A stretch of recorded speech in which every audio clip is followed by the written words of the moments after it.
जाए तो शरीर क्या हो जाता है?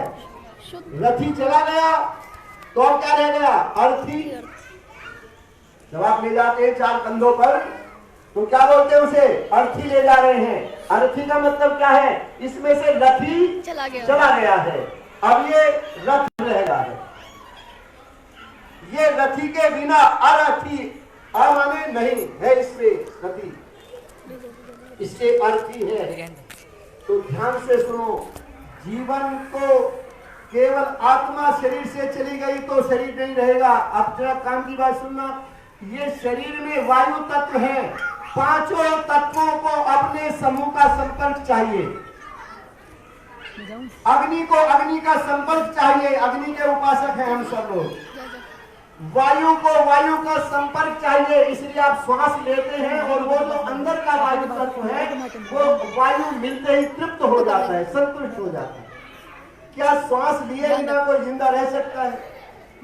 जब शरीर के अंदर का जल तत्व बेचैन होता है तब आप जल पीते हैं और वो जल तत्व तृप्त हो जाता है, आप तृप्त हो जाते हैं और वो जीवन चलने लगता है।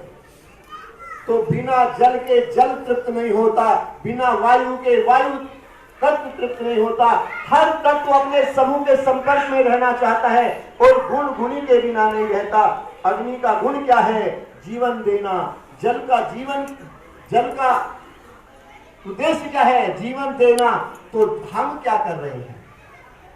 यदि ये हमारे शरीर के पांचों पदार्थ अपने समूह के अपने व्यवस्था में नहीं रहेंगे तो वो सारे मृत प्राय हो जाएंगे। तो जल की तरह देवता बने, अग्नि की तरह देवता बने, वायु की तरह देवता बने। और मैं आपको कहना चाहता हूं कि ये जो अग्नि है ये हर पदार्थ को हमारे अनुकूल बना करके हमें प्रदान कर देता है। और जिसके संबंध ठीक नहीं उसके संबंध ठीक हो जाते हैं, जिसका कर्म ठीक नहीं उसके कर्म ठीक हो जाते हैं, जिसका भाग्य ठीक नहीं, अनुकूल नहीं पड़ रहा है उसका भाग्य ठीक हो जाता है। और भाग्यवान सौभाग्यशाली हो जाते हैं। अभी कहा ना, सौभाग्यवान हो जाते हैं। जो गृहस्थी है वो सौभाग्य किसका होता है? मैं आपसे एक बात पूछना चाहता हूं, जरा गृहस्थ की तरफ चलिए कि गृहस्थ में पति पत्नी, जब पत्नी घर में आकर के किसी बड़ी माता के बुजुर्ग के पैर छूती है तो वो उसे क्या आशीर्वाद देते हैं? तेरा सुहाग बना रहे। ये सुहाग क्या है जी? अच्छा, कौन है सुहाग?